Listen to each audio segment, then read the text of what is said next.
আসসালামু আলাইকুম দর্শক, শুভেচ্ছা নিন, আপনাদের সবাইকে স্বাগত জানাচ্ছি আজকের অনুষ্ঠানে।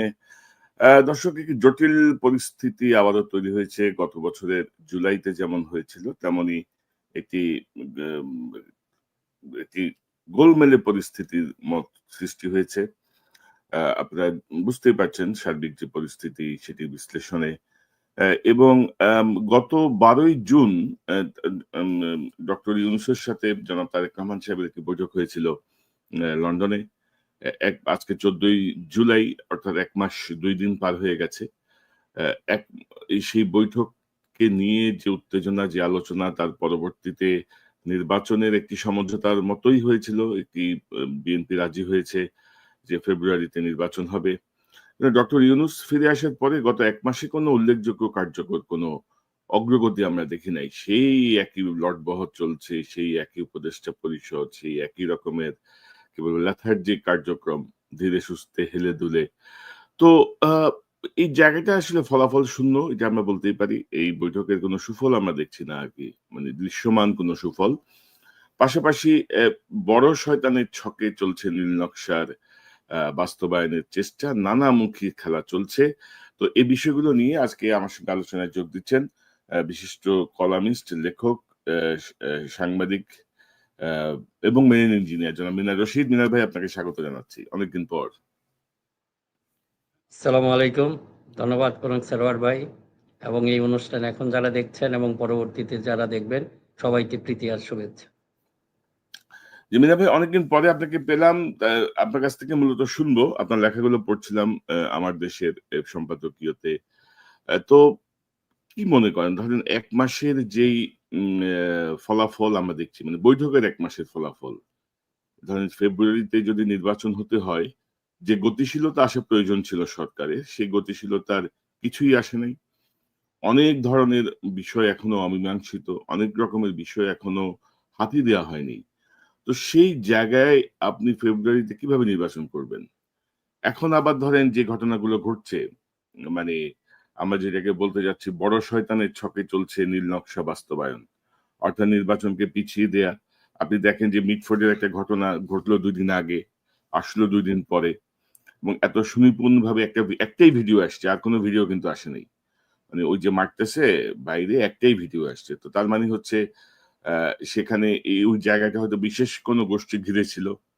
যে ওরাই শুধু ভিডিও করছে, ওরাই সময় মতো ছাড়ছে। এর মধ্যে হাসিনার ব্যাপারে আইজিপি রাজসাক্ষী হয়েছেন। বিবিসি রিপোর্ট করেছে। তো সব মিলিয়ে পরিস্থিতিটা আপনার কাছে কি মনে হয়? ধরেন যখন একটার পর একটা সিরিজ ঘটনা ঘটছে। মিটফোর্ডের ঘটনার পরে খুলনায় একটা ঘটনা ঘটলো। গতকাল দেখলাম আরেকটা ঘটনা। আবার ধরেন যারা এটাতে উৎসাহী হচ্ছে, যেমন ধরেন এনসিপির ক্ষেত্রেও দেখলাম যে ওই যে ৳৭,০০,০০০ চাঁদাবাজির একটা ভিডিও ছেড়ে দিছে। আবার গতকাল দেখলাম আইফোন চাওয়া সংক্রান্ত একটা অডিও কল ছেড়ে দেয়া হইছে। তো সব মিলিয়ে বড় শয়তানের ছক, কি বুঝতেছেন আপনি? মানে বড় শয়তান একজন বলা ঠিক হবে না। শয়তান গণ আছে না, না। দেশে বিদেশে। এখানে আসলে অনেকে হয়তো ভুল বুঝতে পারে যে এখানে আসলে একজন শয়তান না। যারা কাজ করতেছে ডেফিনিটলি এটার এগেইনস্ট এ জাতির সাথে গণতন্ত্রের জাতির এগেইনস্ট এ গণতন্ত্রের এগেইনস্ট এ। যারাই কাজ করতেছে তাদেরকে আসলে আপনাকে শয়তানি বলতে হয়। আমরা হয়তো শয়তানকে চিনি না। কিন্তু শয়তান আছে, সেই অস্তিত্বটা টের পাচ্ছি। এবং এই যে আ আ আমাদের শীর্ষ বৈঠকের লন্ডন বৈঠকের পর আমাদের যে প্রত্যাশা অনেকটা বেড়ে গিয়েছিল। এখন এখানেও যেটা হয়েছে, আমি এখনো অনুরোধ করব সমস্ত রাজনৈতিক শক্তিকে। আপনারা হয়তো বিভ্রান্ত হচ্ছেন। আমাদের মনে হয় আরকি। কোনো আপনাদের মন্তব্য বিবৃতি দেখে বা ইন্টারনালি সেটা তো করবেনই। সেই প্রতিযোগিতা থাকবে, প্রতিদ্বন্দ্বিতা থাকবে, সেটা আমরা চাই সেটা হোক। কিন্তু এই সময়টা তো এটা রাইট না। আপনাদের পলিটিক্যালি ইনকারেক্ট যে স্টেপ গুলি নিচ্ছে, বিশেষ করে সবগুলি দলই বলা যায়। বিশেষ করে এনসিপি ধরেন, ওই কয়েকটা কথা সেটা আমার খুব খারাপ লেগেছে। যেরকম আমি তো নাহিদ এদেরকে আমরা পছন্দ করি। আমাদের সবার সাথে একটা ভালো আন্ডারস্ট্যান্ডিং। তারপরেও সমালোচনা করতে হচ্ছে এই কারণেই, যে বলে যে জনগণের সমর্থন না থাকলে, আমি কথাগুলি করে আনছি। দেখেন কিভাবে ঘোলাটে করছে পুরো পানিটাকে। যে জনগণের সমর্থন থাকলে দিল্লিতে যেতে হয় না, লন্ডনে যেতে হয় না। তো এইটাতে কি বুঝাইতে চাচ্ছেন? আপনাদের একটা সীমা আছে। এই সীমার বাইরে যায়েন না। এখন একটা কথা হলো যে এখানে আগে বুঝতে হবে রাজনৈতিক প্রতিদ্বন্দ্বী এবং শত্রু। ডেফিনেটলি আধিপত্যবাদ বা ফেসিবাদ আমাদের শত্রু, আমাদের গণতন্ত্রের শত্রু, আমাদের জনগণের শত্রু। আমরা দেখেছি গত 15-16 বছর বা 20 বছর যাবত আমাদের উপর কি মানে স্টিম রুলার চালিয়েছে। কাজে দে আর ডেফিনেটলি শত্রু। এখন সেই শত্রুকে আপনি রাজনৈতিক প্রতিদ্বন্দ্বীর সাথে মিশিয়ে ফেলেন, সেটা আপনাদের নিজের টোটাল এই 24-এর যে গণ আন্দোলন বা বিপ্লব, এইটার স্পিরিটের এগেনস্টে আপনারা এখানে যায়েন না। আবার একই কথা বলি অন্যদিকে, যে বিএনপির পক্ষ থেকেও আপনি দেখেন যে এইগুলো হয়তো খেয়াল করতেছেন, এটা পিছন থেকে যে বলছেন যে কোনো একটা বড় শয়তানিগুলি নিয়ে খেলছে। আবার এখানে বলছেন যে কাউকে পাঠিয়েছি দিল্লি, এখন আবার পিন্ডিতে পাঠানোর আয়োজন চলছে। এইগুলি তো ভয়ঙ্কর বাই ন্যারেটিভ। আপনার তো পিন্ডির সাথে আমাদের এমন কিছু হয় নাই। এখন আপনাদের খেয়াল রাখতে হবে জিও পলিটিক্যাল, এই জিও পলিটিক্যাল একটা রিকোয়ারমেন্ট আপনাকে, যে আমরা অনুষ্ঠানে আসার আগে যেটা বলতে চাচ্ছিলাম, একটা উদাহরণ দিয়ে, অনেকে হয়তো পছন্দ করেন না ইরানি সিস্টেম বা ইমাম খোমেনিকে, কিন্তু তার একটা প্রজ্ঞাবান দেন একটা স্টেপ দেখেন, যেটার জন্য এখন পর্যন্ত এরা সারা পৃথিবীর এগেনস্টে টিকে আছে।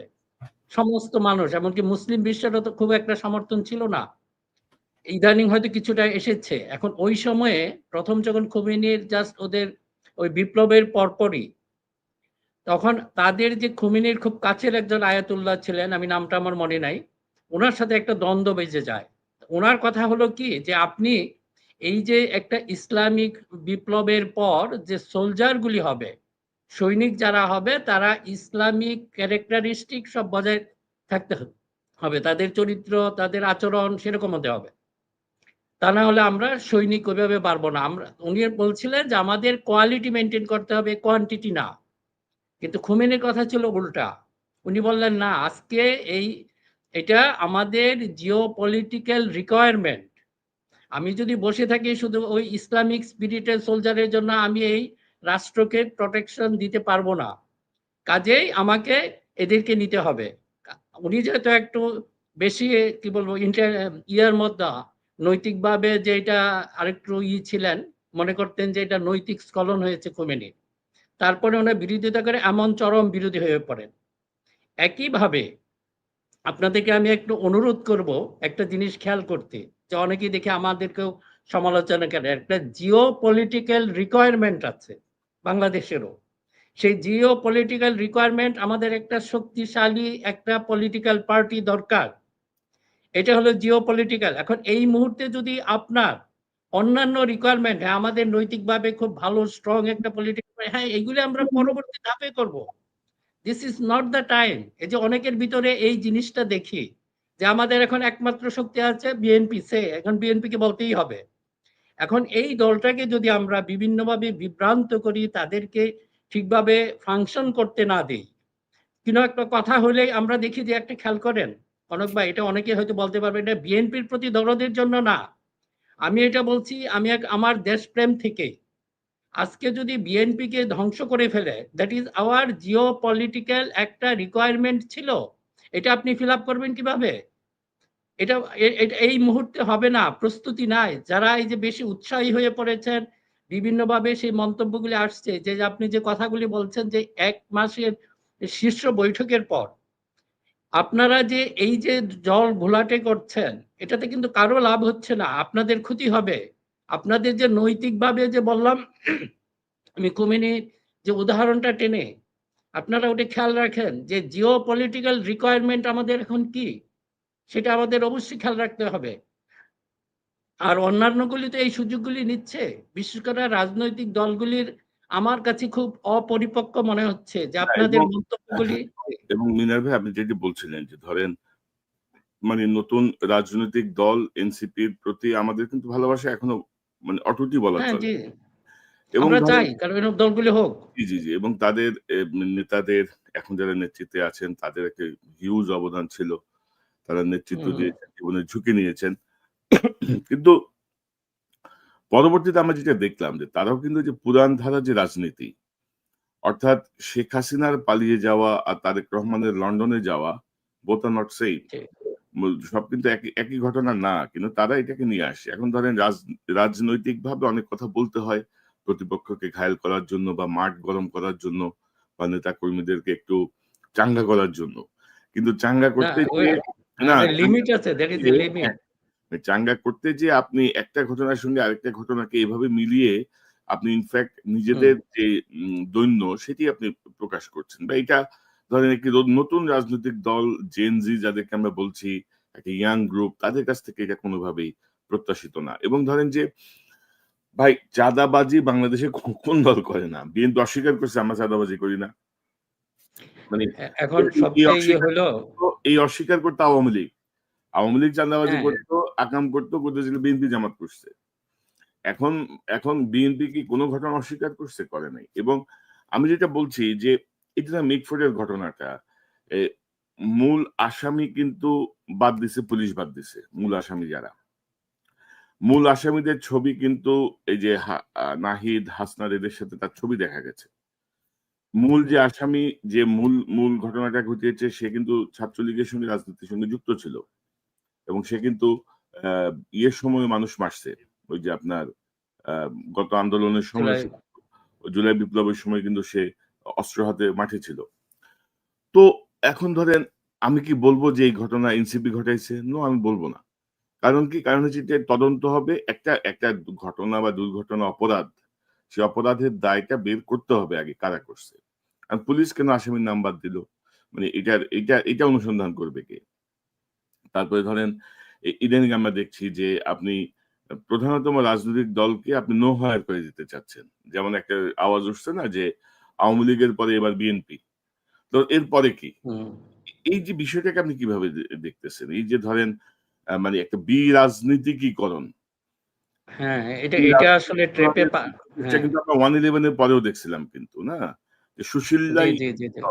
জি, আপনি যদি একটু বলেন এই না, বিরাজনীতিকরণের এইটার কিন্তু দেখেন অনেকগুলি ডাইমেনশন আছে। এটা আপনি যেটা বললেন বিরাজনীতিকরণ, এরা হয়তো অনেকগুলি স্টেপে। প্রথম তো সরাসরি করেছে যে আপনার যেটাকে বলতে পারি আমরা বিষ খাইয়ে মারতে চেয়েছে, এখন আরকি মিঠাই খাইয়ে এটাও মারা যায়। মানুষকে কিন্তু আপনি এমন মিঠাই খাওয়ানো শুরু করলেন, ডায়াবেটিস বা অন্যান্য রোগে সেও কিন্তু মারা যেতে পারে।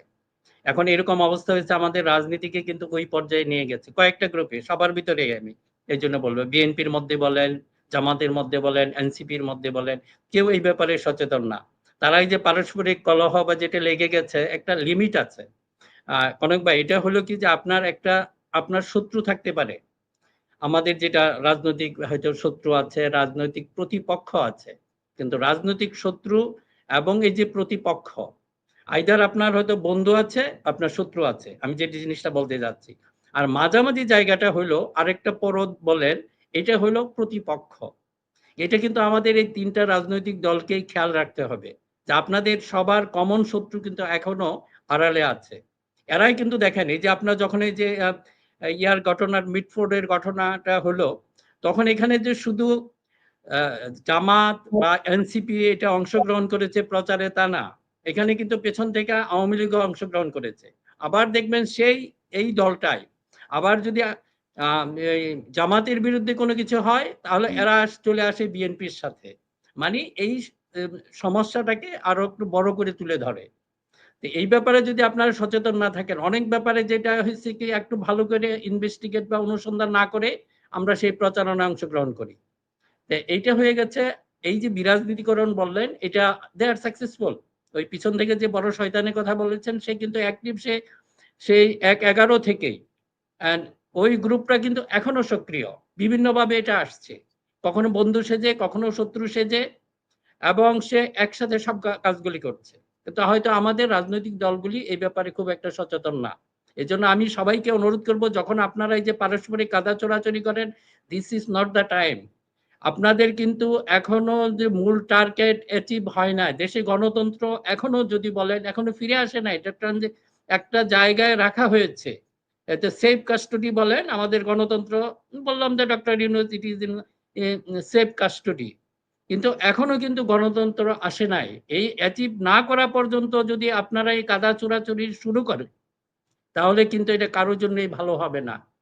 এটা এই কথাটাই, এবং এই জন্যেই আমাদের সবাইকে একটু সাবধান হইতে হবে, কারণ বিরাজনীতিকরণের সেই প্রচেষ্টা এখনো বন্ধ হয় নাই।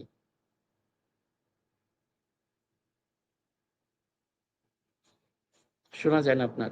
আমি যদি আপনাকে ২ টা সংবাদ দেখাই, যেটি আপনি বলছিলেন, ধরেন আ জামাতের একজন নেতা সেলিমউদ্দিন, তিনি বলছেন যে মিটফোর্ডের ঘটনায় জনগণ একটি বিশেষ গোষ্ঠীকে লাল কার্ড দেখিয়েছে। এবং তিনি মূলত বলতে চাচ্ছেন যে মিটফোর্ডের ঘটনায় জনগণ তাদের মানে বিএনপি লাল কার্ড দেখানোর কাজ সম্পন্ন করেছে বলে মন্তব্য করেছেন জামাতের কেন্দ্রীয় নির্বাহী পরিষদ সদস্য ও মহানগর উত্তরের আমির মোহাম্মদ সেলিমউদ্দিন।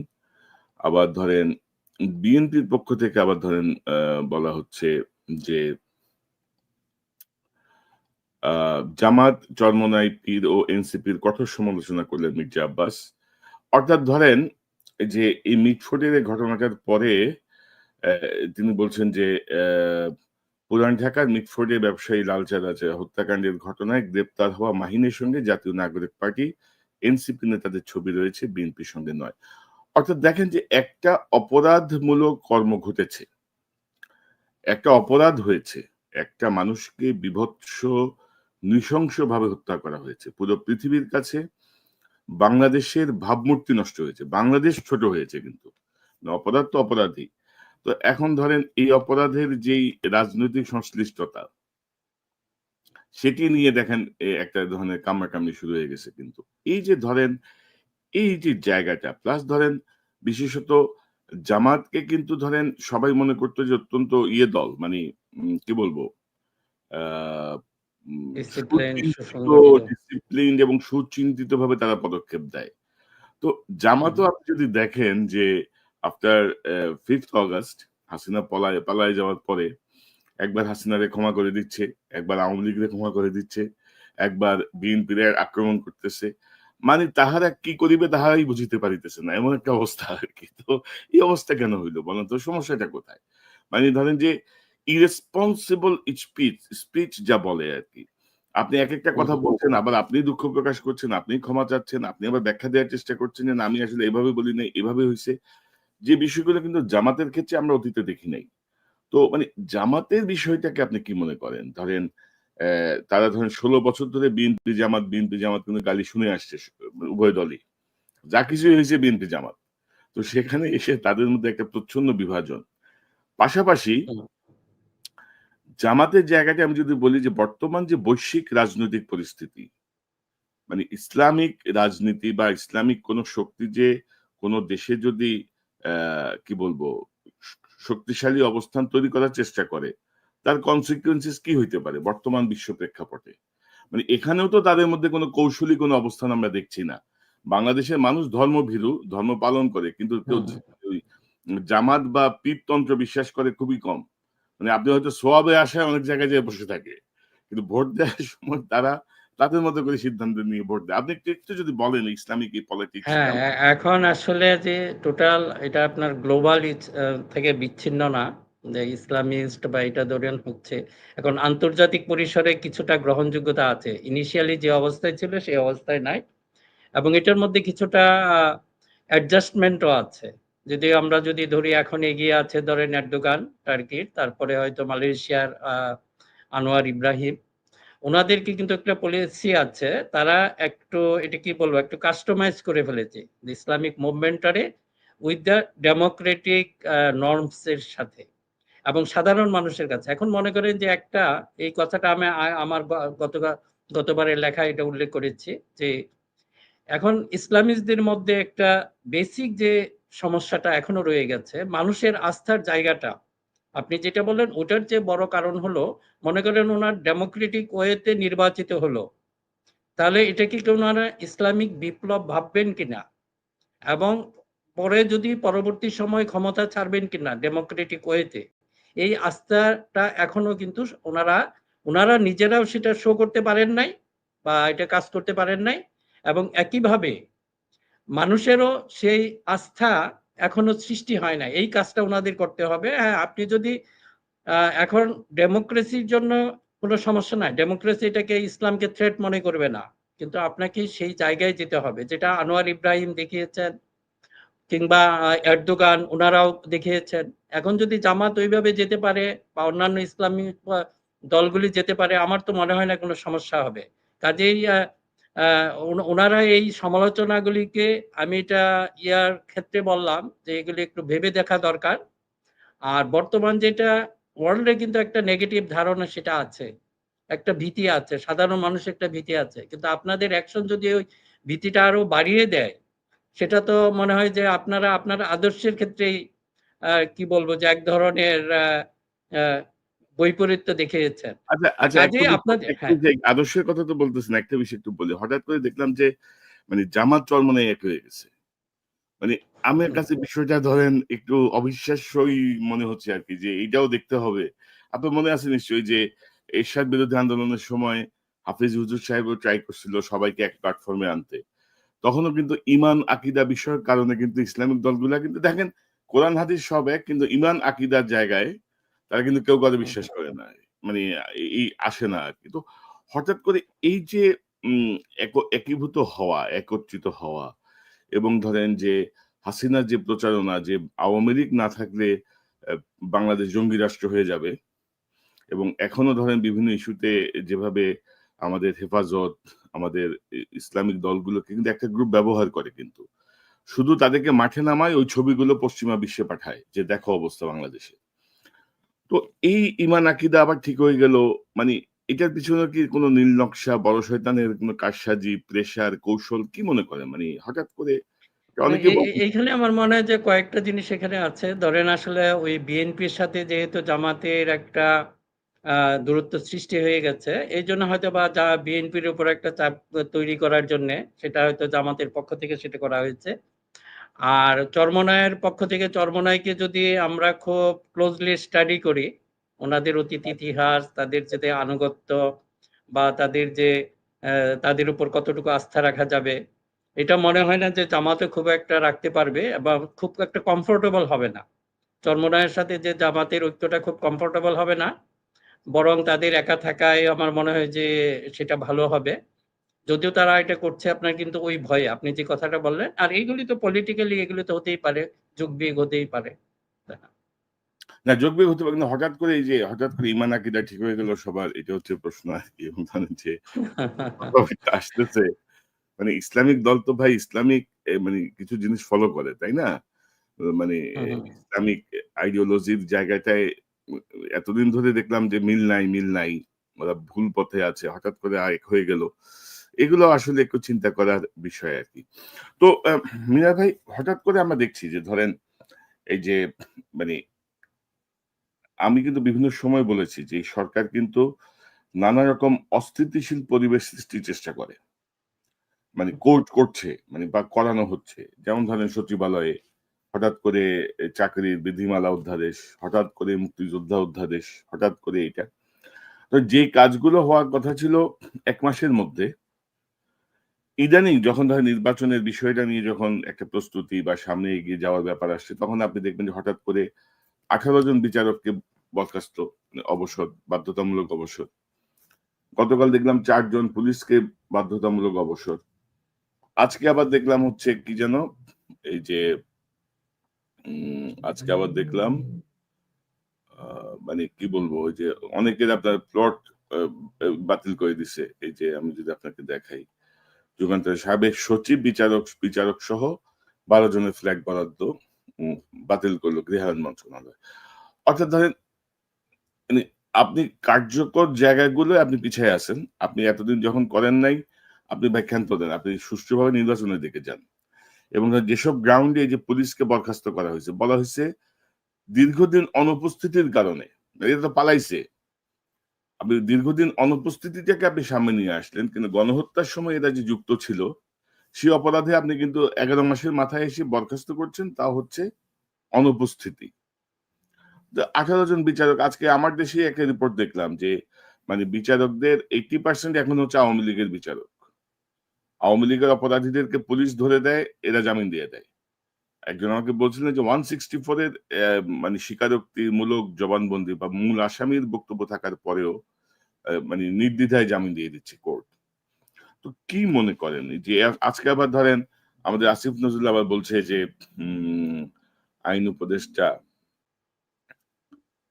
আইন উপদেষ্টা বলছে যে ধরেন নির্বাচন হয়, তাহলে আর কয় মাস বাকি আছে? তো এই ১১ মাসে বিচারের যে নমুনা আমরা দেখছি, তো আপনি জুলাই গণহত্যার বিচার এই সরকারের আমলে যদি হয়, তো এই সরকারের আমল তো হইতে হবে ১০ বছরের।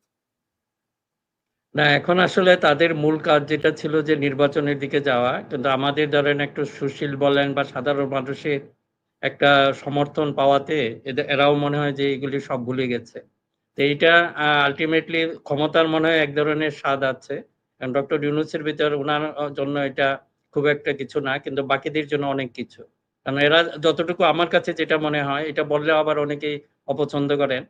যে এক ধরনের তাদের ওই যে বললাম না ক্ষমতার স্বাদ পেয়ে গেছে, যেভাবে হোক এটা লম্বা করতে চাচ্ছে, এই ধরনের একটা প্রবণতা আছে। আর আমার মনে হয় এই কারণেই যে এই পলিটিক্যাল পার্টিগুলির মধ্যে যে এখনো বলি যে তাদের মধ্যে একটা মিনিমাম আন্ডারস্ট্যান্ডিং থাকা দরকার, কিন্তু ওনারা সবাই জানে না একটা যে বড় শয়তান বললেন যে এদের একটা বিরোধী বিরাট একটা শক্তি কিন্তু এদের পিছনে আছে, এবং এরা যদি সাকসেসফুল হয়ে যায় এটার জন্য এই দেশের রাজনীতি, দেশের গণতন্ত্র আসলে আরো হুমকির মুখে পড়বে। আমি দেখলাম যে বিএনপির পক্ষ থেকে বেশি বিএনপির অ্যাক্টিং চেয়ারম্যান বারবার কিন্তু এটা সতর্ক করছেন, বাকিরা এটা শুনছেন না। ওনারা মনে করতেছেন যে এটা শুধু উনার জন্যই, এটার জন্য না, সামগ্রিক রাজনীতির জন্যই খারাপ। কাজেই কনক ভাই, আমিও যে জিনিসটা আছে যে আমরা চেষ্টা করি একটা প্ল্যাটফর্ম আপনার দরকার, বিশেষভাবে আপনার যে প্ল্যাটফর্মটা আছে এখান থেকে এই মেসেজগুলি যাক। এখন সময় না, ইট ইজ পলিটিক্যালি ইনকারেক্ট এখন এই মুহূর্তে। আপনারা যে কাজগুলি করছেন সবাইকে, আমরা একজন দুইজনকে বললে বাকিরা আবার আগে রেগে যাবে। এই জন্য আবার এই কথাগুলি আবার রিপিট করতে চাচ্ছি যে আপনারা এমন কিছু ভুল করেন না, এটা টাইম না। আপনারা যখন আসলে অ্যাচিভ করে ফেলবেন আপনাদের টার্গেট, পরে করেন একজন, কারণ ক্ষমতায় আসার জন্য তো করতেই হবে, তাই না? এখনই যদি এইটা করেন এটা একটা ভয়ঙ্কর ভুল হবে। এখন পর্যন্ত নির্বাচনের যে এটা আছে আমরা ওইটাতেই কনসেন্ট্রেট করি। আমরা যেন এইখানে এই পলিটিক্যাল পার্টিগুলির মধ্যে কোনো ডিফারেন্স কাম্য না। এখন চরমোনাই হোক, জামাত হোক, কাজে আমরাও চেষ্টা করি যে এই ডিফারেন্সগুলি আপাতত ভুলে যান। এই ডিফারেন্স ভুলে যায় একটা কমন স্বার্থের দিকে আসতে হবে। সেই কমন স্বার্থ হলো কি, যে কোনোভাবেই হোক, এই যে এইটা বলবেন বারবার বিএনপিকে একটা হলে বিএনপি নির্বাচনের জন্য এক ধরনের আপনার সৃষ্টি করে দিয়েছে যে তাড়াতাড়ি নির্বাচনে যান, তারপরে যে খাবেন, টাকা খাবেন, কি বলবো, চাঁদাবাজি করবেন, মানে এমন ভাবে করে দিচ্ছে এর এগেনস্ট আপনি বলতে পারেন না। এবং ওই যে বললাম জিও পলিটিক্যাল রিকোয়ারমেন্ট, এই কথাটা আপনারা একটু ভালোভাবে খেয়াল করেন। এইটার জন্যেই আপাতত এই ছোটখাটো যত সমস্যা আছে, জামাতের ৭১-এর সমস্যা, বিএনপির চাঁদাবাজির সমস্যা, চরমোনাইয়ের অন্য সমস্যা বা এনসিপির আরেক সমস্যা, এই সব কিছু ভুলে যান। এখন এই মুহূর্তে দরকার যে মূল জায়গায় আগে ডেমোক্রেসিটা এর রাস্তায় নিয়ে আসেন। এটা যে কোনো মুহূর্তে যদি এটা হয়ে যায় আমরা কিন্তু ভয়ঙ্কর খাদের মধ্যে পড়ে যাব। ওখান থেকে আর কেউ উঠতে পারবো না। মানে মিনার ভাই ধরেন ভারতের যেই অবস্থাটা আমরা দেখছি আরকি। ধরেন আমি তো বলব যে বাংলাদেশের এই ৫৪ বছরের ইতিহাসে মানে শহীদ প্রেসিডেন্ট জিয়াউর রহমানের পরে ডক্টর জি। ইউনূসই ভারতের সাথে চোখে চোখ রেখে কথা বলছে। বা মানে তার হুম, যে সেই গার্ডসটা দেখিয়েছে এর আগে কিন্তু কেউ দেখাইতে পারে নাই। মানে ভারতকে প্রেশারে রাখা। তো সেই হুম, জায়গাটায় ধরেন বিএনপি তো ভুল করছেই। আমরা কিন্তু ভারতের জায়গাটা ইদানিং ভুলে যাচ্ছি এবং হাসিনা যে ওখানে বসে হুম, আছে সেটাও ভুলে যাচ্ছি। বাংলাদেশের বহু সেনা কর্মকর্তা, বহু উচ্চপদস্থ গোয়েন্দা কর্মকর্তা ভারতের আশ্রয়ে আছে। তো কি তাদেরকে এমনি, এমনি পুষতেছে? তো তো এসব খেলা খেলবেই। আপনি যদি জাস্ট ঘটনাগুলা মানে মিটফোর্ডের ঘটনা, খুলনার ঘটনা, অমুক জায়গার ঘটনা, টোটাল ঘটনা বিশ্লেষণ করেন। আবার ধরেন এনসিপির এই চাঁদাবাজির ঘটনাগুলো সামনে আসছে। আবার ধরেন হুম, এই যে পরিস্থিতিটা অর্থাৎ এই মানে আপনি 111 এর আগে ২৮শে অক্টোবরের লগি বৈঠার দিকে খেয়াল করেন যে বিভৎসতা। হুম, মানে মিটফোর্ডের ঘটনায় কিন্তু যার পর নাই সবাই কিন্তু মানে আহত, মর্মাহত। এ কি করল? এটা কি হইল? প্রাথমিক দায়টা গেল বিএনপির উপরে। ঘটনার প্রকাশিত হওয়া ২ দিন পরে ঘটনা প্রকাশিত হওয়ার ০.৫ ঘন্টার মধ্যে মিছিল হইল যে তারেক রহমান জবাব চাই। ইডেন কলেজে ছাত্রদল থাকতে পারবে না। বুয়েটে ছাত্রদল থাকতে পারবে না। জগন্নাথে ছাত্রদল থাকতে পারবে না। অর্থাৎ বিএনপির পোস্টার ছেড়া হচ্ছে। অর্থাৎ ধরেন টোটাল বিষয়টা যদি আমি দেখি একেবারে নির্মোহ দৃষ্টিকোণ থেকে, হুম, তাহলে একটা মানে খেলার কিছু আলামত স্পষ্ট। আবার ধরেন বিএনপিও তো ভুল জি, করছে। বিএনপি হুম, জাতীয় সরকার চায়নি। বিএনপি চুপ করে সরাইতে চায়নি। বিএনপির যে হুম, রোলটায় থাকার দরকার ছিল, বিএনপি তো ছিল না। মানে আমাদের এই যে না পাকা রাজনীতিবিদরা কি ধান্দায় খালি জি। নির্বাচন করছে আমি জানি না। মানে তাদের জন্যই তো ভালো হইতো না, তাদের নির্বাচনের জন্যই তো ভালো হইতো। কি মানে এখন হ্যাঁ, কনক ভাই যে দেখেন মিটফোর্ডের ঘটনাটা এটা কিন্তু আসলে আমাদের টোটাল রাজনীতির এগেনস্টে, টোটাল গণতন্ত্রের এগেনস্টে, কিন্তু আমাদের রাজনৈতিক দলগুলি ভাবছে এটা শুধু বিএনপির এগেনস্টে করা হয়েছে। এটা কিন্তু আসলে একটা মারাত্মক ভুল। আর বিএনপির ব্যাপারে যে জিনিসটা আছে এটা অবশ্যই সমালোচনা করতে হবে। যে কথাগুলি বললেন, হয়তো দেখেন যে জিয়াউর রহমান বা ম্যাডাম জিয়ার ওনারা কিন্তু জনগণ তাদেরকে ওনাদের মানে কি তাদের মাইন্ডটা সহজে রিড করতে পারতেন। কিন্তু এই যে বিএনপির কিছু ঘটনা, আমি বিএনপি নেতৃত্ব উইথ ডিউ রেসপেক্ট আপনাদের বলছি, এটা আসলে বোঝা যায় না আপনারা কেন এই কাজগুলি করছেন। অনেক কিছু আপনাদের যে ন্যারেটিভ এগুলি সাধারণ মানুষের কাছে বোধগম্য না, কিন্তু কাজী এই ফিডব্যাক গুলি নিতে চেষ্টা করেন। আগের জেনারেশন যেটা হয়েছে, এই যে আপনি দেখেন কিছুদিন আগে আমরা দেখলাম সেই যে এক ধরনের নিরপেক্ষতা বা নিরপেক্ষ পার্সোনালিটি তৈরি করার একই কাজ কিন্তু এখন বিএনপি করছে। এই যে আপনার কয়েকদিন আগে দেখলাম যে আপনার নামগুলি একটু উল্লেখ করলেই ভালো হবে, যে আব্দুল নূর তুষার বা অন্যান্য সহ কিছু বুদ্ধিজীবী যেগুলি আমরা জানি, এদের রেকর্ড, ট্র্যাক রেকর্ড আমাদের জানা আছে, তাদেরকে আপনারা নিয়ে এসে এখন কি করছেন, মনে করছেন যে আমরা বিএনপির কাজে ব্যবহার করতেছি। তা না, আপনারা সেই একই কাজ করেছেন আগের যেটা ছিল, যে আপনার ওই যে ইফতেখারুজ্জামান, তারপর সুলতানা কামাল, এদেরকে কিন্তু নিরপেক্ষ বানিয়েছে বিএনপি। মাঝে মাঝে একটু কথা বলতেন, ওগুলি হাইলাইট করে মনে করতে আমার পক্ষে বলছে, কিন্তু এর মাধ্যমে যে তাদেরকে নিরপেক্ষ বানিয়ে ফেলছেন এবং পরবর্তী সময় আপনাকে আরো বড় একটা ব্যাম্বো দিবে, এটার জন্য আমরা দেখেছি। এবং একই কাজ এখনো হচ্ছে। এখন এই যে আপনি কনক ভাই যে কথাগুলি বললেন যে এই ব্যাপারে অবশ্যই সজাগ থাকতে হবে, এবং সবচেয়ে বড় কথা হলো আপনারা কি করছেন, আপনাদের মাইন্ড যেন জনগণ স্পষ্ট বুঝতে পারে। আমরা কিন্তু কনফিউজড মাঝে মাঝে, কিছু কাজ কেন করেছেন আমরা জানি না, এখনো কিছু কিছু উদ্যোগ নিচ্ছেন এটা জানি না। ওই যে আমি বললাম যে জিও পলিটিক্যাল রিকোয়ারমেন্ট এটা আপনাদের উপরই ন্যস্ত, এবং সে কারণে আপনাদের মাইন্ডটা স্পষ্ট করে পড়া জনগণের জন্য দরকার। এবং এই দায়িত্বটা, আরেকটা ব্যাপার হয়েছে কি, যে আমরা এই যে বারবার ঐক্যের কথা বলছি, এটা কিন্তু মূল দায়িত্ব বিএনপির, কিন্তু বিএনপির পক্ষ থেকে এমন কিছু নেগেটিভ আসছে যেটা ঐক্য না, এটা অনৈক্যের সুর দেখা যাচ্ছে। আপনারা রাজনৈতিক প্রতিপক্ষকে শত্রু বানিয়ে ফেলেন। আমি যদি বলি প্রথম দোষ কিন্তু এটাই ধরতে হবে, যদি আপনি এখানে আসেন আসল সমাধান চান, সবচেয়ে উপরে যে আছে তাকে ধরতে হবে। এটা তাকে ধরেন তাহলে সবকিছু ঠিক হয়ে যাবে। নিচের গুলি তো তারা করবেই, হয়তো অনেক সময় টিট ফর ট্যাট এগুলি করে, কিন্তু মূল দায়িত্বটা এখনো বলবো সেটা বিএনপি। আমি বিএনপির সমর্থক হয়েও এই সমালোচনাটা করছি বারবার এই কারণেই, কিন্তু আমাদের মূল জায়গায় হাত দিতে হবে। আপনারা যদি এমন কিছু বলেন যে এখন এই কথাটা আবার স্পষ্ট করে, না হলে হয়তো কনফিউশন সৃষ্টি হবে। এখন নতুন করে একটা ন্যারেটিভ তৈরি করেছেন, কাকে আপনারা এখন পিন্ডিতে পাঠাবেন। আমার প্রশ্ন হলো, পিন্ডি আপনার কি ক্ষতি করেছে গত 50 বছর?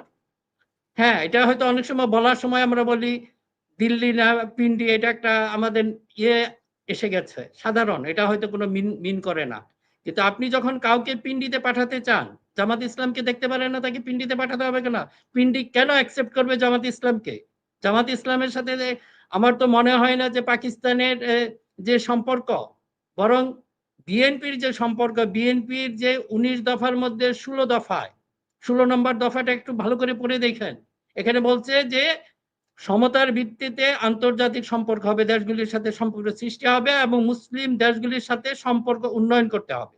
আপনারা বলেন ওখানে কি ব্র্যাকেটে লেখা আছে পাকিস্তান বাদে? তাহলে তো ওটা নাই। কিন্তু আপনারা এখন পিন্ডিকে খোঁচা মারেন কেন? পিন্ডিকে খোঁচা মারা মানে করে জিও পলিটিক্যাল একটা নেসেসিটি আছে। আজকে আমাদের উপর ইন্ডিয়ার একটা বিরাট হুমকি আছে, আমাদের ওইদিকে দক্ষিণের কিছু অংশ নিয়ে যাবে, উত্তরে কিছু নিয়ে যাবে, তাহলে আপনি আপনার বন্ধু কে থাকবে? এইগুলি তো আমাদের জীবন মরণ সমস্যা, আমাদের লাইফ লাইন হবে। আর সেই লাইফ লাইন আপনারা কাট করতে চাচ্ছেন কিসের জন্য? আমি এই প্রশ্নটা জবাব চাচ্ছি। যারা এই কথাটা বলছেন, আপনি কি জামাতকে অন্যভাবে ডিল করেন? সে না, আপনার রাজনৈতিক প্রতিপক্ষ। না মিনা ভাই শুধু ওইটা তো না, ধরেন যে ন্যারেটিভস গুলো ধরেন আওয়ামী লীগ ব্যবহার করে করে পচায় ফেলছে এই জি জি, মুক্তিযুদ্ধের প্রসঙ্গে, জামাতের প্রসঙ্গে বা অন্যান্য প্রসঙ্গে, সেই বিএনপি কি বক্তব্যগুলো এছাড়া আপনি রাজনীতি নাই? আবার রিপিট করা শুরু করছেন, সেই বক্তব্যগুলো আপনি আবার রিপিট করা শুরু করছেন। আপনার না না, জি, মানে এই যে জায়গাটা আরকি, এবং ধরেন যে পাশাপাশি ভারতের এই আওয়ামী লীগের যে হেলমেট বাহিনী, আওয়ামী লীগ যে দুঃশাসন, মানুষ কিন্তু ভুলে যেতে বসছে। এবং আপনি কয়েকটা কথা বলছিলেন যে মিডিয়াকে আমরা নিয়ন্ত্রণ করতে পারি নাই। ঠিক। মিডিয়াকে এখনো যে ফ্যাসিস্ট, আমি কয়েকদিন আগে দেখছিলাম যে জয় মামুন বসে আছে। ওই যে শহীদ পরিবারগুলো বলছিল যে তারা চাকরিতে অগ্রাধিকার চায়।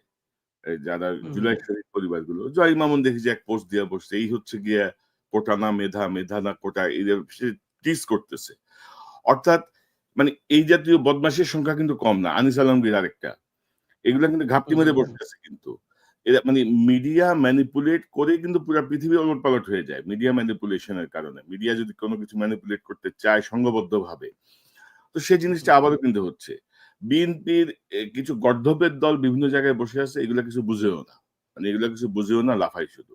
মানে মানে না অনেকটা সময় হয় কি যে আর এই যে আপনি আমরা দেখেন যে আসলে মানে বিএনপির হুম, বর্তমান অবস্থার জন্য কিন্তু 'প্রথম আলো' ডেইলি স্টার গ্রুপটা দায়ী কিন্তু। 'প্রথম আলো' ডেইলি স্টার গ্রুপটা। তারা ধরেন যেই ন্যারেটিভস তারা দিছে, এই হাওয়া ভবন, তারেক রহমান সবকিছু মিলায় গত ১৬ বছরে ১৭ বছরে আওয়ামী লীগই সেগুলা প্রমাণ করতে পারে নাই। এত এত দুর্দান্ত প্রতাপ নিয়েও। কিন্তু ওই যে ন্যারেটিভস এর জায়গাগুলো, এগুলো নিয়ে ধরেন যখন আমরা কথা বলছি, মির্জা ফখরুল যায়া বলল যে এটা গণমাধ্যমের উপরে আঘাত হচ্ছে। আমরা গণমাধ্যমের হুম, উপরে অদ্ভুত কাহিনী ভাই। তুমি বুঝো না তো কি এত কথা বলো কেন তুমি ভাই? এইগুলি কি গণমাধ্যম? এগুলি তো আসলে গণমাধ্যম না। হ্যাঁ। তো এই জায়গাগুলো মানে ১৮ বছর ক্ষমতার বাইরে থেকে বা এই পরিমাণ নির্যাতনের শিকার হয়েও মানে যেই বোধগুলো তাদের মধ্যে সৃষ্টি হওয়া দরকার ছিল, সেটি তো হয় নাই। প্লাস স্থানীয় পর্যায়ে ধরেন চাঁদাবাজি, টেম্পুবাজি, টেম্পু দখল, টেম্পু স্ট্যান্ড দখল, এগুলা তো হইছেই রে ভাই। আওয়ামী লীগকে আওয়ামী লীগের লিকুইড মানি নিয়ে আওয়ামী লীগকে শেল্টার দেওয়া হইছে। বহু আওয়ামী লীগ নেতা বিএনপিতে যোগ দিছে, এনসিপিতে যোগ দিছে, ইভেন কি জামাতেও যোগ দিছে। এগুলো আপনার বিভিন্ন সময় সংবাদ দেখেছি আমি পত্রিকায়। তো না আসলে কনক ভাই হ্যাঁ, বলেন। এইখানে একটা জিনিস আপনাকে বলে রাখি। এই যে আসলে এটার দায়িত্ব ছিল, আমাকে একজন বিজনেসম্যান এসে খুব সুন্দর। উনি নাকি কয়েকজন অ্যাডভাইজারকে অলরেডি মানে অ্যাডভাইস দিয়েছিলেন যে, আপনারা ওই মুহূর্তে যদি ধরেন এই টাকাগুলি যে যখন যে নোটগুলি ছিল এগুলো যদি বাতিল করে দিত, তাহলে এই যে বালিশের নিচে যে টাকাগুলি ছিল এগুলি দিয়ে যত কুকর্ম করেছে। এখন এইটাকে আপনি আসলে আমরা একজনের দোষ অন্যকে চাপাই। সরকারের যে দোষগুলি আছে, এই আইন শৃঙ্খলার যে সমস্ত কিছু এটার জন্য দায়ী কিন্তু স্বরাষ্ট্রমন্ত্রী, বর্তমান পুলিশ। কিন্তু আমরা দেখেন এইটা কথা বলে আমরা কিন্তু দোষটা দিয়ে দিচ্ছি বিএনপির উপরে। এই যে হুম, কথাটা হুম। বললেন। এখন আপনি আমাকে বলেন যে পুলিশের সহযোগিতা ছাড়া এই দেশে কি কখনো এই চাঁদাবাজি সম্ভব? তো এই পুলিশটা কার নিয়ন্ত্রণে? এখন বলে হ্যাঁ, সেকেন্ডারি পরে আমরা দোষ দিব। বিএনপিকে আমরা এখান থেকে যদি মুক্ত করে দেই তাহলে তারা সুযোগ নিবে। ওদের উপর একটা চাপ ক্রিয়েট অবশ্যই রাখতে হবে, চাপ রাখতে হবে। কিন্তু মূল দায়িত্বটা কার? আমরা কেন ওই জায়গায় যাচ্ছি না? আমরা যদি ১ম এই বলি এই মিটফুডের ঘটনা বলেন। এটার জন্য তো হ্যাঁ, বিএনপি যেহেতু তাদের দলীয় লোক তারা একটা দায় অস্বীকার করতে পারবে না। কিন্তু মূল দায়টা তো ছিল সরকারের। কিন্তু আমরা সবচেয়ে হলো কি আমরা ১ম এ ঐদিকে না যেয়ে বিএনপিকে ধরি, তারেক রহমানকে ধরি। তারেক রহমান তো আর প্রাইম মিনিস্টার না। তার বিরুদ্ধে কেন স্লোগান হয়? এসব আসলে কিসের লক্ষণ? এখন এই কথাগুলি আমাদের এই যে সুশীল বা জায়গা থেকে আমাদের বলতে হবে। আমাদের যে আমরা মোরাল ব্রিগেড যারা আছি তাদের এই কথাগুলি বলতে হবে। আপনি যদি ঐদিকে না যান এইজন্য যে জায়গায় সমস্যা ওই জায়গায় হিট করতে হবে। তা না হলে এগুলি সমাধান হবে না। এবং মিনার ভাই ধরেন আমি তো এইসব কথা বলতে যাই যে পরিমাণ গালাগালি দেখি আরকি। মানে জেনজিদের মুখের ভাষার যে নমুনা দেখি আরকি। আবার কিছু লোক মানে দাড়ি টুপিওয়ালা, তারাও যেভাবে কমেন্টস করে, হুম, এগুলো দেখলে বোঝা যায় যে এগুলো আসলে কোত্থেকে হচ্ছে। এগুলো আইডেন্টিফাই করার চেষ্টা চলছে যে মানে গোয়েন্দা সংস্থাও অ্যাক্টিভ। ভারতের প্রভাব তো এখনো ধরেন মাঝখানে একটু কম ছিল, আবার হুম, কিন্তু সেটা গেইন করছে। এবং ধরেন যে মানে মূল যে জায়গাটা, মানে আরেকটা দুর্ভাগ্যের জায়গা যেটা, যে আমরা ধরেন হাসিনা আমলে বা অতীতে যেটা দেখছি, ধরেন রমনা বটমূলে বোমা হামলা হইছে। মানে মুহূর্তের মধ্যে বলে দিল যে এটা বিএনপি জামাত করছে। হুম, হুম, অমুক জায়গায় বোমা হামলা হইছে, অমুক জায়গায় একটা অঘটন ঘটছে। বলে দিল যে এটা বিএনপি জামাত করছে।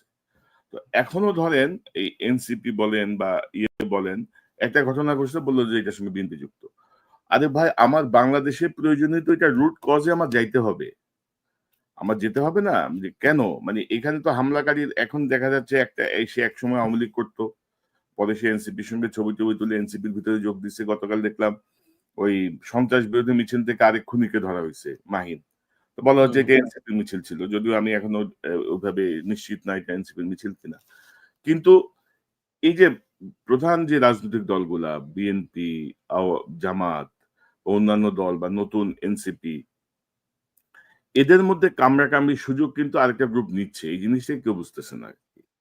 এদের মধ্যে এটা হ্যাঁ, কনক ভাই, যে জিনিসটা হয়েছে যে আমরা আসলে নলেজ বেস সোসাইটি এই কথাটা বলি, কিন্তু ওইটাকেই করি না। যে কোনো ঘটনা ঘটার সাথে সাথে আমাদের পার্সোনাল একটা আমাদের গ্রুপ আছে, ওখানে একটা কথা হচ্ছিল। দেখলাম যে জিয়াউর রহমানের এই ব্যাপারটা একটু আলোচনা করা উচিত। যে জিয়াউর রহমানের ছবি নিয়ে যে আপনার ইটা করেছে, যে অপমান করেছে এবং তারেক রহমানের ব্যাপারে যে স্লোগানগুলি দিয়েছে, এখন এইসব কারা করে? আমার কথা হলো এটা। আমি বলছি, যখন আমাকে বলছে এটা যদি জামাত করে তাকে আইডেন্টিফাই করা হোক, অমুকের ছেলে অমুক, অমুক ওয়ার্ডের ছিল, এরকম না করে যদি আমরা ঘটনা ঘটার সাথে সাথেই যেটা জামাতকে করা যাবে জামাতকে করলাম, বিএনপিকে করলাম, এটা কারা করছে? আমরা যদি এটার সাথে সাথে এরকম জাম্প ইনটু ডিসিশন, তাহলে হয় কি যে আমাদেরকে নিয়ে কিন্তু ফুটবল খেলবে বিরাট একটা শক্তি, যে শয়তানের কথা বললেন, এরা কিন্তু ফুটবল খেলবে। কাজে যতই ইমোশনাল ব্যাপার হোক, যেরকম জিয়াউর রহমানের ছবিটা যে পা দিয়ে করেছে, এটা দেখে কিন্তু আমার খুব খারাপ লেগেছে, তাই না? এখন তাই বলে কিন্তু আমার ওই সেন্সটাকে আমি হারাই ফেলবো না। আমি সাথে সাথে কেন ইয়াকে বলবো যে এটা শিবিরে করেছে বা এটা জামাত করেছে? এটার ইনভেস্টিগেশন হোক। আপনি সবাইকে বলবো যে কোনো ঘটনা, তা না হলে কিন্তু আমাদের ১২টা বেজে ফেলবে ভাই গত বা ১২ ১২টা মাস বাজিয়ে ফেলবে। হ্যাঁ। গত ১২ মাস ধরে আওয়ামী লীগকে যেভাবে লালন পালন করছে বিএনপি, জামাত সহ এনসিপির লোকজন, যেভাবে তাদেরকে বিচারের মুখোমুখি না করে যেভাবে তাদের বিরুদ্ধে মানে তাদেরকে লালন পালন করছে, তাদেরকে রাজনৈতিক অধিকার দিচ্ছে, এগুলো ধরেন মানে এগুলো হচ্ছে বিষধর সাপ। এদের টাকার অভাব নাই, এদের শয়তানি বুদ্ধির অভাব নাই, এবং যার জি। ফলাফল আপনার সামনে আরো আরো আরো ভোগ করতে হবে। তো এই মুহূর্তে আসলে আমাদের করণীয় কি? তারেক রহমান সাহেব দেশে যাওয়ার কথা শুনি, আবার শুনি যাচ্ছেন না, আবার শুনি যাবেন। তো আমার মনে হয় যেন ভারপ্রাপ্ত চেয়ারম্যানকে বিএনপির যারা স্থানীয় পর্যায়ের নেতা আছে, স্থানীয় পর্যায়ে মানে কি? মানে বাংলাদেশ থেকে যারা বিএনপিকে পরিচালিত করছেন, আমার মনে হয় যে এখানে কোনো একটা গ্যাপ আছে, বুঝছেন তো? হয় তারা তারেক রহমানকে রিড করতে পারছেন না, অথবা তারেক রহমানের কাছে যে ইনফরমেশন গুলো যাচ্ছে সেগুলো অসম্পূর্ণ ইনফরমেশন। কারণ ভাই এই যে আমি যে এখানে বসে আছি, আমার আশেপাশে কি আছে আপনি জানেন? আপনার আশেপাশে কি আছে আমি জানি। হুম। স্ক্রিন তো এতটুকুই। ধরেন আপনার স্ক্রিন আমি বড় করে দিলাম। কিন্তু ওই ফ্রেমের ফ্রেমের বাইরে তো আমি যেতে পারব না। কিন্তু আমি যদি আপনার সামনে বসে কথা বলি, আমি বুঝতে পারি যে কোথায় কি আছে। তাই না? হুম, হুম। কি আছে কোন এ তো মানে না, এখন তো তারেক রহমান সাহেবের আসলে যত ঝুঁকিই থাকুক, আমার মনে হয় যে হুম, মানে কিছু একটা করা উচিত আরকি। মানে এভাবে রান করতে পারে না। আমরা এনসিপির উপর থেকেও ক্রমাগত আস্থা হারাচ্ছি। জামাতের ক্ষেত্রে যেই মানে বিচক্ষণ সিদ্ধান্ত নেওয়া দরকার ছিল, জামাতের বর্তমান নেতৃত্ব সেটিতে আমাদেরকে হতাশ করেছেন। এনসিপি হতাশ করেছেন। বিএনপির কিছু নেতা তো হতাশ করছেই ভাই। এটা তো আর বলার অপেক্ষা রাখে না। হ্যাঁ? তারা মূলত আমাদেরকে না, নিয়ে না, এইটা আপনার ঠিক আছে। এখন পর্যন্ত বিএনপির প্রতি হতাশ হলেও হয়তো বা অনেকে মনে করবে যে আমরা তারেক রহমানকে খুব মানে কি তেল দেওয়া বা এই কারণে, না এটা না, এটা বাস্তব কারণেই বলতে হচ্ছে। এখনো মানুষের যে মানে একটা আস্থার জায়গায় কিন্তু উনি রয়ে গেছেন। এখন কাজে আপনি যে অনুরোধ করেছেন, আমারও একই কথা। আমি পার্সোনালি হয়তো ওটাই বলছি যে উনার দেশে আসা উচিত। দেশে আসা উচিত। হ্যাঁ, ঝুঁকি তো থাকবেই। আমরা রাজনীতি করি, সেটা তো ঝুঁকি তো থাকবেই। উনার দেশের জন্য এই ঝুঁকিটা নিতেই হবে। কারণ উনি না আসলে আমার মনে হয় না যে এগুলি কন্ট্রোল করতে পারবেন। হয়তো দেশে আসলে অবস্থার অনেক পরিবর্তন হয়ে যাবে। যে মানুষের যে জায়গাগুলি। হ্যাঁ। এবং মিনা ভাই আমি এখানে যদি যোগ করি, আপনি যদি দেখেন যে একটা অংশ কিন্তু চায় না তারেক রহমান সাহেব দেশে আসুক। আপনি যদি দেখেন আমি কিন্তু হতেই পারে। হুম, হুম, সুব্রত বাইন নাটক। সুব্রত হুম, বাইন মানে প্রায় ৬৬-৬৭ বছরের একটা বুইড়া সন্ত্রাসী। এরে নাকি হুম, এ হুম, হুম। লন্ডন পাঠাবে কাহিনী করার জন্য, বুঝছেন তো? এটা নাকি আমাদের গোয়েন্দা হ্যাঁ। সংস্থার বিশাল আবিষ্কার। এক ধরনের ভীতির সৃষ্টি। আপনি যদি গত কয়েক মাস আগে সোশ্যাল মিডিয়া দেখেন, দেখবেন যে কিছু পণ্ডিত বের হইছে। সাবেক এক সেনাপ্রধানের বক্তব্যের উদ্ধৃতি দিয়ে নাম প্রকাশে অনিচ্ছুক। বলা হচ্ছে তারেক রহমান দেশে ফিরলে এরকম হবে। এবং এই যে ধরেন মাঝখানে বলা হয়েছিল না যে জুলাই শেষ নাগাদ তিনি দেশে ঢুকবেন। হুম, এখন দেখেন মিটফোর্ড সহ অন্যান্য ঘটনা ঘটিয়ে এমন একটা পরিস্থিতি তৈরি করা হচ্ছে যে যেন উনি না আসেন। তো আমার মনে হয় যে এগুলো আসলে ওভারকাম কিভাবে হবে আপনি যদি কি মনে উম করেন? না এখন হয়েছে কি আপনারা যে উনার সিকিউরিটি থ্রেট অবশ্যই আছে বিভিন্ন জায়গায়, এটা আমিও ফিল করি বা অন্যান্য যারা। তারপরেও কিন্তু এখন এত সহজ হবে না যে তারেক রহমানের উপর কোনো কিছুই করা। এইটা জনগণের উপর অনেকটা, মেইনলি তো হলো আল্লাহর উপর, জনগণকে সেটা তো আছেই। জনগণের উপর উনার একটা অবশ্যই আস্থা আছে। আর আল্লাহ ডেফিনিটলি, এটা আমরা একজন মুসলমান হিসেবে সেটাও বিশ্বাস করতে হবে। কাজে এই মুহূর্তে আমার কাছে মনে হয় যে এই জটিলতাগুলি এটা আরো বাড়তে থাকবে। উনি যদি এখান থেকে দূরে থাকেন, কিন্তু আমার কাছে মনে হচ্ছে হয়তো উনি আর বেশি দিন থাকবেন না, অতি সত্বরই আসবেন। এটা আশা করি, এবং এটা আমার এক ধরনের ওনার প্রতি দাবি, জনগণেরও দাবি। উনি দেশে আসুন, মরলে আমরা একসাথে মরবো। অসুবিধা কি? দেশের ভিতরে তো মরতে তো হবেই।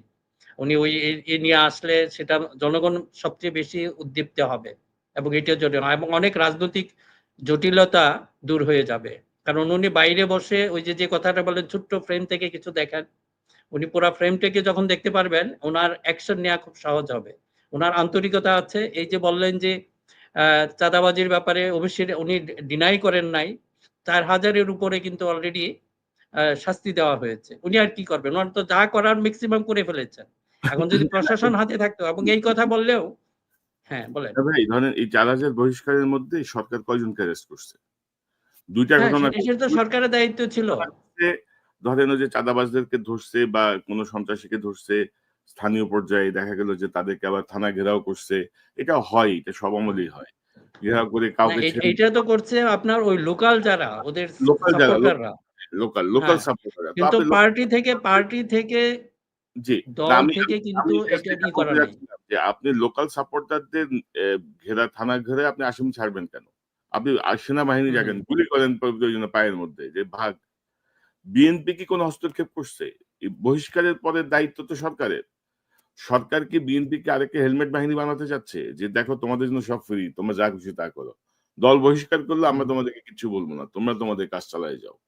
তো এই জায়গাগুলোর সমাধান কি?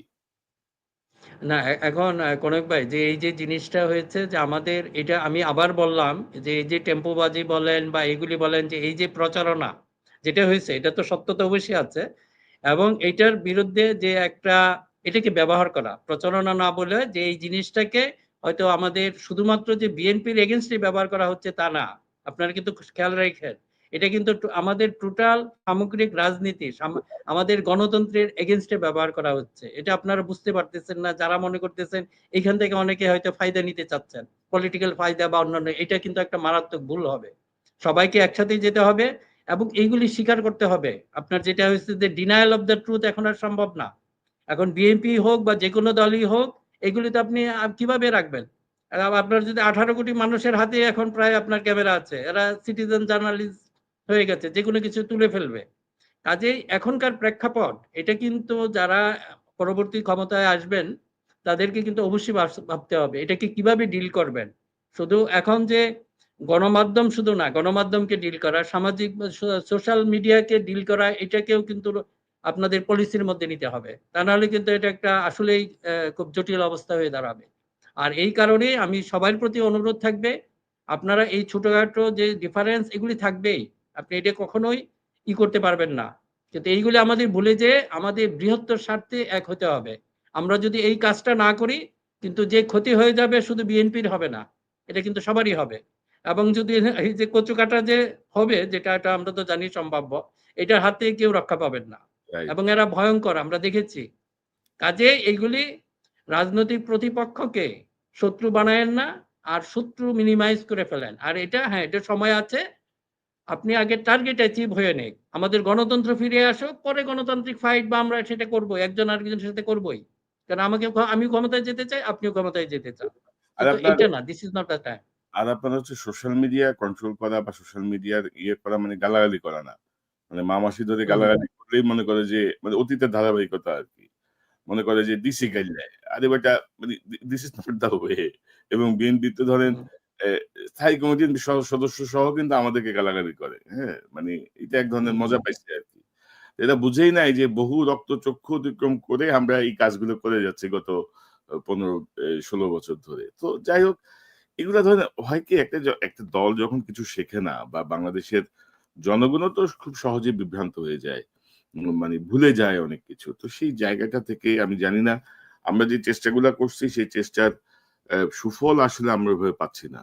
বিশেষ করে যে অপদার্থ অন্তর্বর্তীকালীন সরকার ডক্টর ইউনূসের নেতৃত্বে বারবার বলা সত্ত্বেও কোনো পরিবর্তন হয় নাই। তারেক রহমান সাহেবের সঙ্গে বৈঠকের পরে নির্বাচনের তারিখ এগিয়ে আসার পরেও যে পরিবর্তন বা গতিশীলতা প্রয়োজন ছিল সেটা হয় নাই। এখন নানা রকমের পরিস্থিতি সৃষ্টি করে আমার ধারণা তারেক রহমান সাহেবের দেশে ফেরাটা ঠেকানো এবং নির্বাচনটাকে আরো প্রলম্বিত করা। কারণ আপনি জানেন যে ২ সপ্তাহ আগে জামাতের আমির বলছে, "এই পরিস্থিতিতে কিসের নির্বাচন?" মানে কাহিনীটা কি রে ভাই? এত সুশীল হয়ে গেলেন আপনারা? কি নির্বাচন কি ৫ বছর পরে হইলে কি আপনার ভোট বাড়বে আরো মনে করেন আপনি? বাড়বে না। তো যাই হোক এখন এই জায়গাগুলো কে কারে বোঝাবে ভাই বলেন?